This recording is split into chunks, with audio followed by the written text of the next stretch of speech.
Ooh, Andrew did the recap. We're live now, just a heads up. So, but yes, a fun thing when you were gone, Andrew did the recap. It was very funny.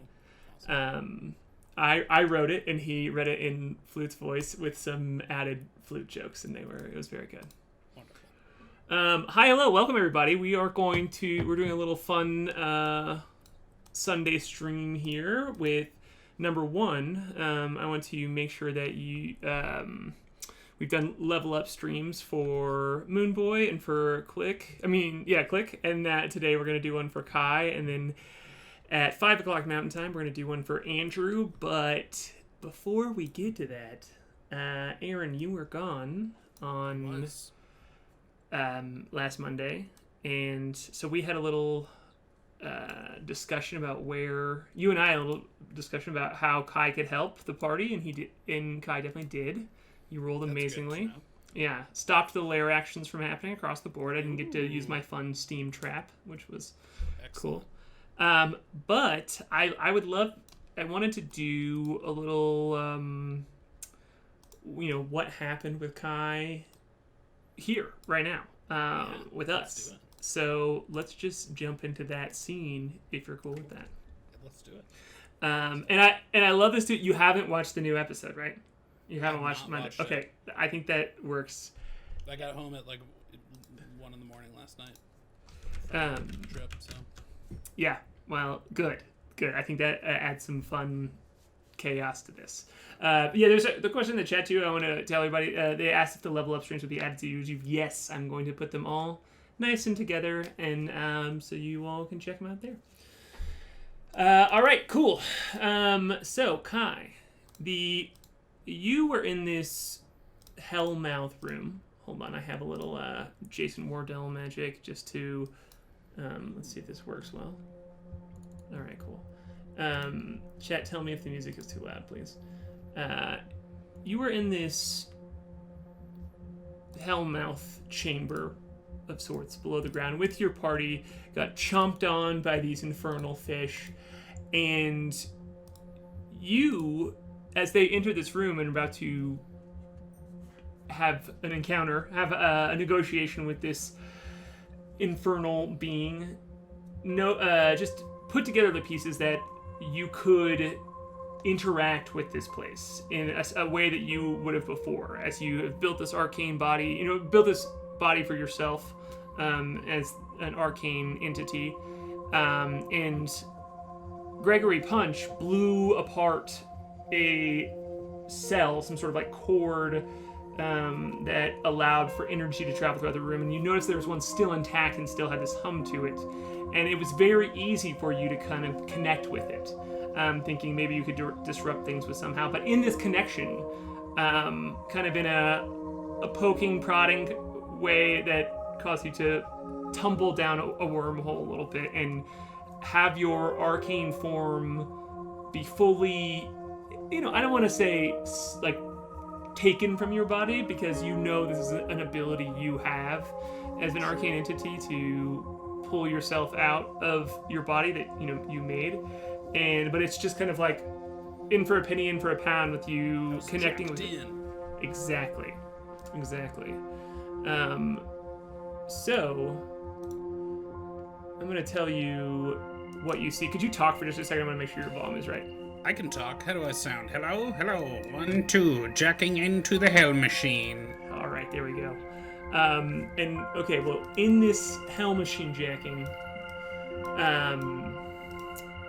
you leave your body, and your arcane entity is ingested by the framework of this infernal machine. You can feel the thrum of the energy flowing all around you as you are swept up in the powerful pulse of this mechanism.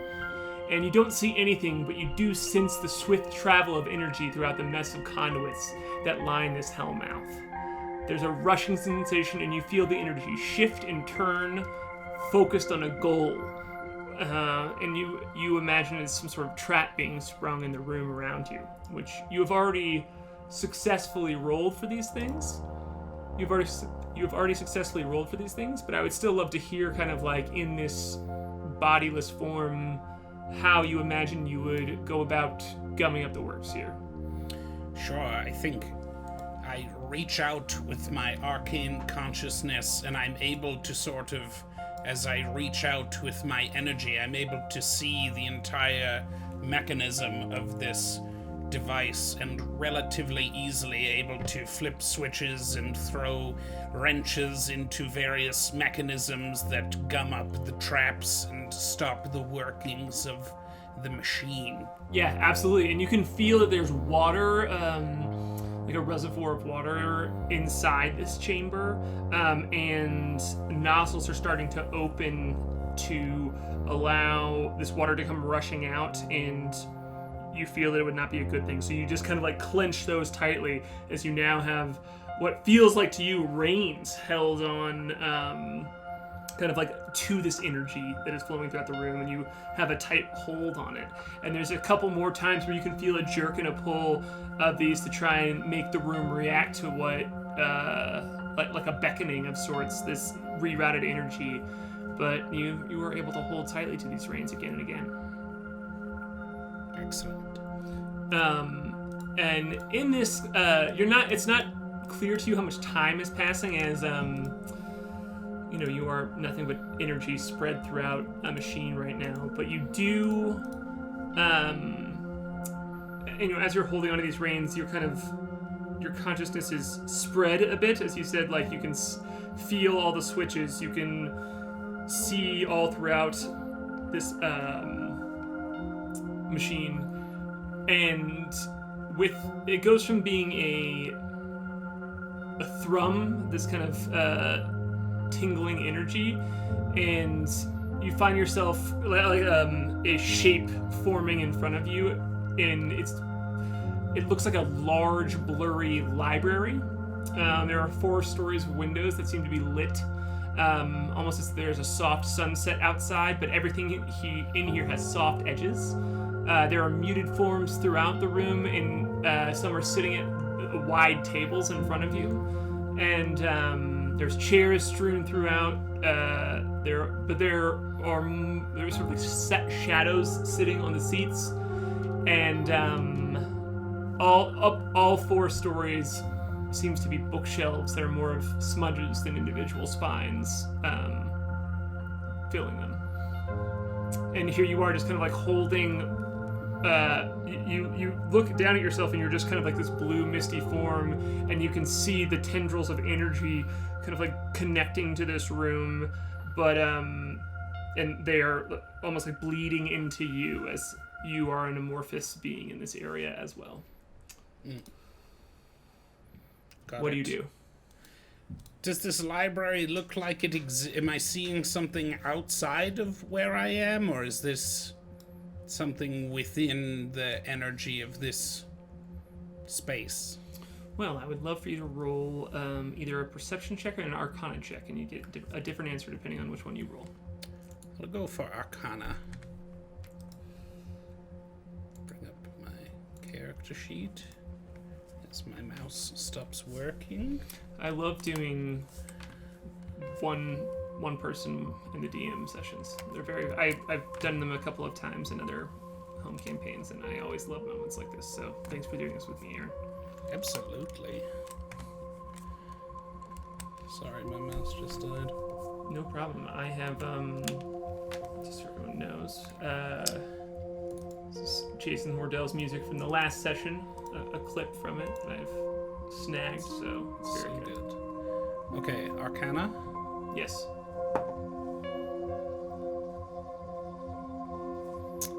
That is a 15.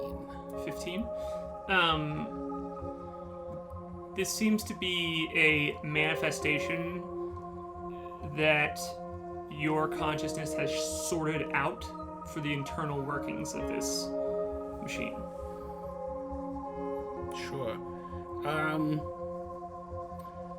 I want to sort of reach out and examine some of the books, see if anything stands out about the space, but while also I want to sort of split my energy between that and also defending myself against the possibility that this is some kind of infernal projection that wants to fuck with me. Absolutely. So carefully and investigative. Yeah, exactly. All right. Well, then let's roll. Let's have you roll an investigation check and also a stealth check. Okay. I'm going to roll. Let's say I'll roll stealth first.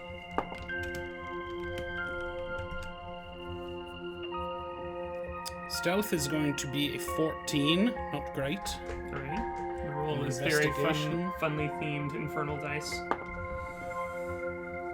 Investigation is a 21. Great. Nothing in this place seems to notice you as you look around, and like these shadowy forms sitting on the chairs and kind of like moving about this library hall. This like misty, blurry edged library hall. Nothing reacts to you as you go over to these bookshelves, and there doesn't seem to be any writing on the books themselves. But if you touch any of them, you can feel just kind of a little whisper from each book that you touch, and it seems to be distinct to you. In a distinct voice that is whispering when the whisper happens. Okay. So you can take whatever you'd like from that. Right. Yeah, I guess I'm less reading and more interfacing with this place. Yeah, I guess I'll dive a little bit deeper and see if I can find anything that seems important.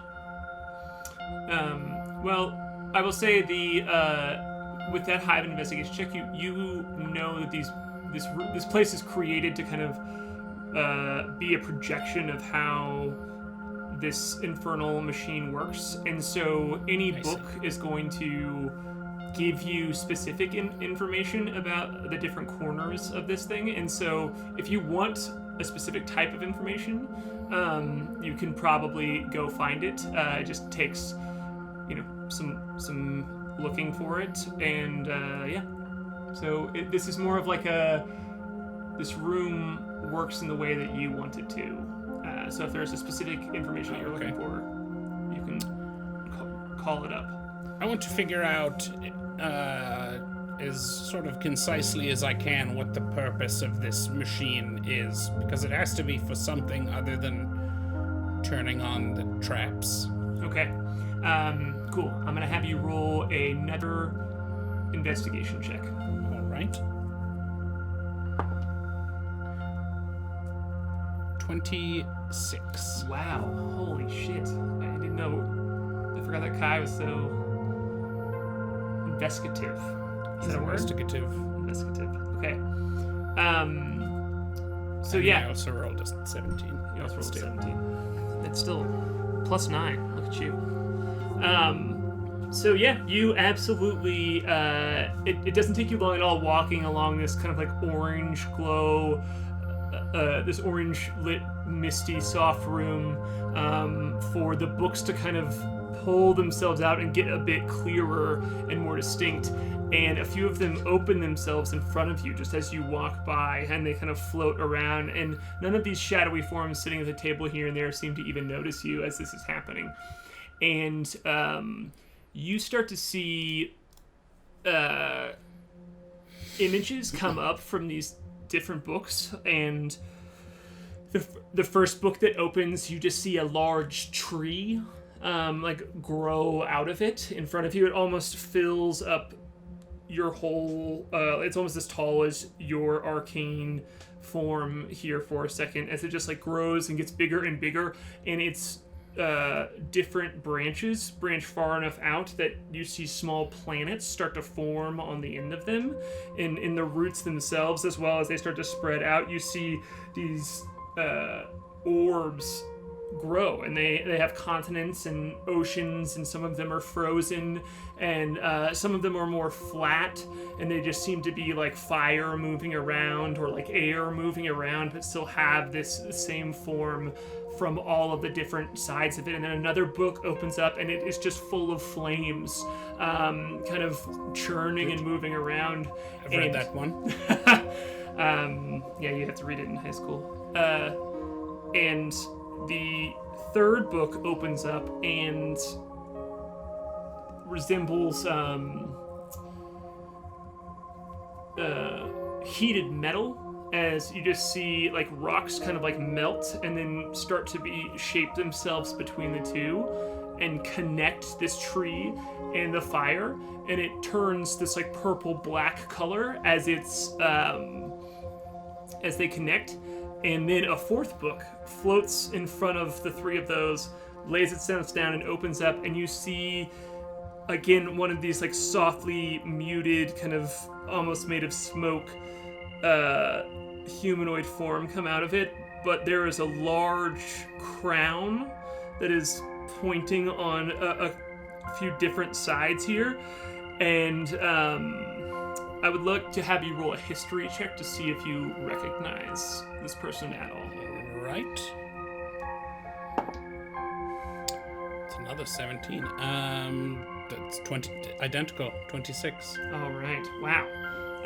This is a Gith Yankee, but the form kind of like clears itself a bit and gets more distinct here as you're pulsing this machine for more and more information, and the features get sharper, and at first you think it's a just an old Gith Yankee, but its features continue to be more and more sunken, and you would recognize necromantic features about this being's body, as its like eyes are so far sunken in that it looks unhealthy. Its hands look like bones with just like skin pulled across them, and this is some sort of lich Gith Yankee that is standing there, and she, in the same way that you are holding reins to this thing, and you feel like the clasp and connection with it of your arcane form, she is also holding on to this the tree, the iron, and the fire as well. And she kind of like looks up in this form at you for a second and kind of like looks at these three things. All right. Do I have any context to know who or what this might be? Or it's just some lich who's about to throw mind fire at me? You hear a voice inside of your head say, "The Undying Queen." And that's just like, it just is like an echo there that you have somehow etched from this, the inner workings of this thing. And you can feel that it is somehow providing, she is controlling it somehow to affect with her magic some sort of tree, some sort of magical tree, and the queen, and she is referred to as the Undying Queen. Interesting. Do I have any context to know who that is? That's just what I'm getting. The Undying Queen. The Undying Queen is all you get from these moments. But Does she do anything? No, she's just standing made of there. Smoke. Yeah. I'm just going to go ahead and close her book. All these books close, and you, they just kind of and wisp away. Good. That feels like a win. Quickly after that, you feel a rumble, and it's almost like a jolt throughout this place, and it's near painful to you if you had a corporal form, as you can feel bits of this place breaking. and there's a big shatter of thunder, and you feel a piece of this place break immediately. Does it seems like a result of what I just did? No. Wow. Yeah. This is happening outside. Maybe. Yes, it feels... Actually, you would just know that immediately because of the way you are connected to this place. It is literally breaking apart. All right. I'm going to try to do some... I'm going to try to do some damage to this place on the way out and try to sabotage it. Okay, to help it be destroyed, and then I'm going to try to leave and get back to my body. Okay, cool. How do you... Give me a little bit more script. What specifically are you trying to ransack, to break?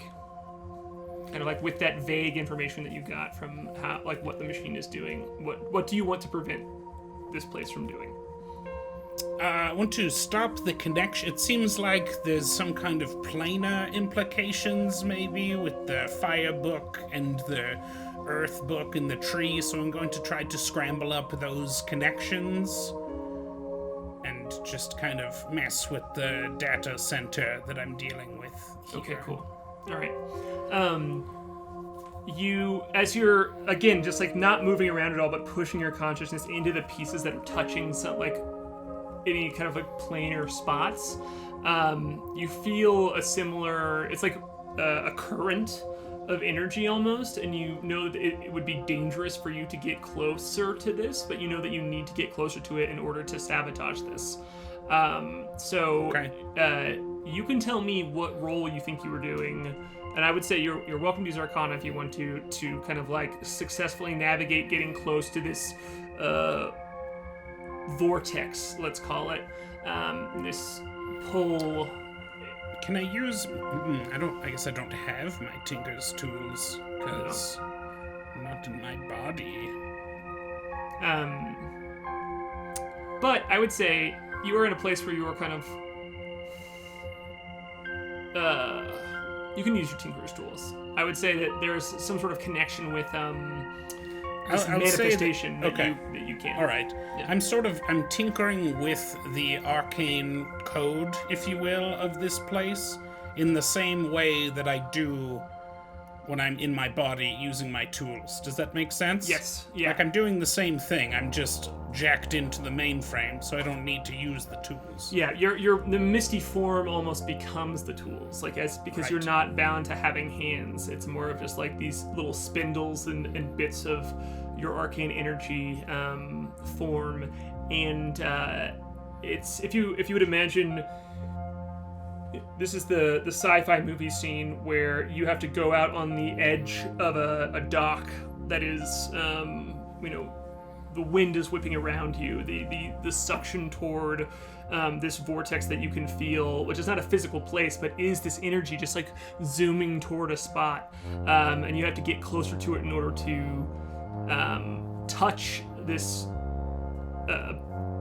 building up of arcane energy and disperse it to pull it apart a bit. Sure. A dangerous arcane confluence. Exactly. Yes.